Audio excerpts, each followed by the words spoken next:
Infection ACMV et grossesse. Dr J.C. Pierre.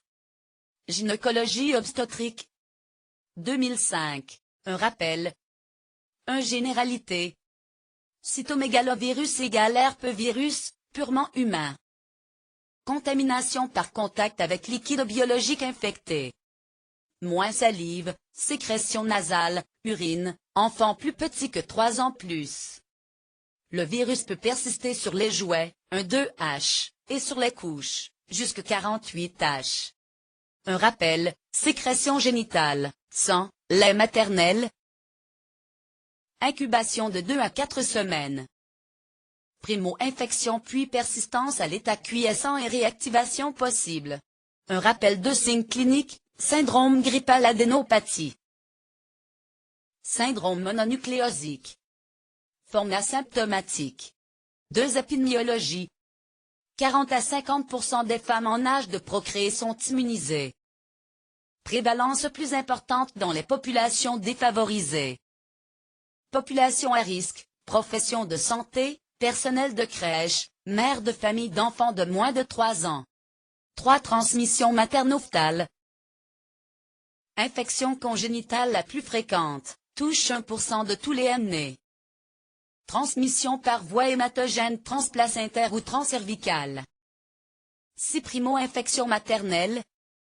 30 à 40% de contamination fœtale. 6 Réactivation, plus petit que 2%. Le risque de transmission augmente avec l'âge gestationnel, 15 à 45%. 4 Conséquences pour l'enfant atteint. Un risque d'avortement spontané, exceptionnel. 2 Phthopathie. Atteinte neurosensorielle plus.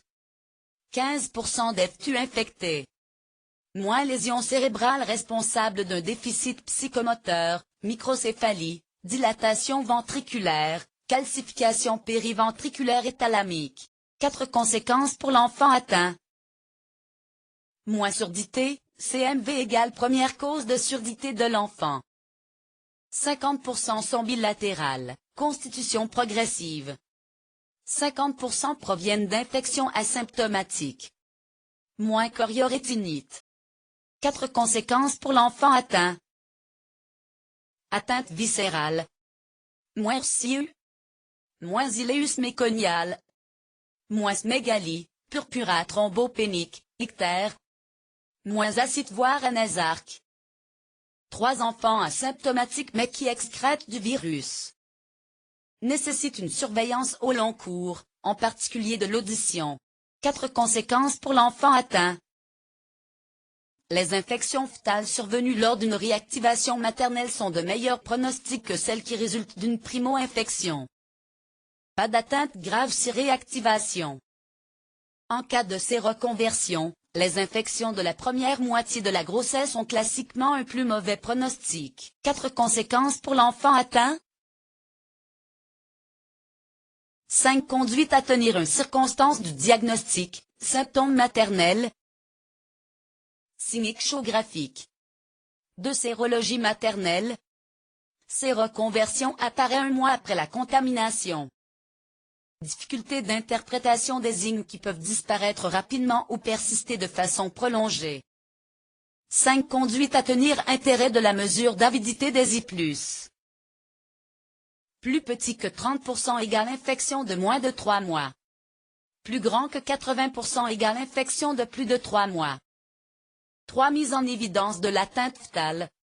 Recherche du génome viral par PCR dans le liquide amniotique et culture virale. Moins pas avant 22 sociétés anonymes. Moins attendre 6 semaines entre infection et prélève.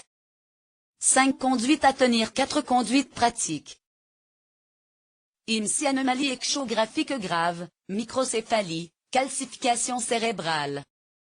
Poursuite de la grossesse si échographie de référence normale plus // IRM normale. Mais ces examens ne peuvent exclure complètement une anomalie cérébrale. Pas de traitement anténatal. Suivi neurologique post-natal plus. 6 Prévention 1 Prévention primaire, éviter ces reconversions. Identifier la population exposée et sérologie en début de grossesse. Mesures d'hygiène, plus sérologie nég. Moins lavage des mains voire port de gants, lors d'échanges, démouchage. Moins ne pas utiliser les couverts ou les ustensiles de toilette des enfants en bas âge potentiellement excréteurs de virus. 6. Prévention, pas de baiser sur la bouche. Prévention semble efficace chez la femme enceinte mais étude sur faibles effectifs. 2. Prévention secondaire, éviter la naissance d'enfants porteurs de handicap. Controverse actuelle sur l'opportunité d'un dépistage identique à celui de la toxoplasmose. 6. Prévention principales objections égale moins coût plus. Moins retentissement psychologique important. Moins absence d'examen pronostic sur le risque de séquelles graves. En effet, l'échographie dépiste l'ephtopathie très sévère mais pas toute l'ephtopathie avec retard mental.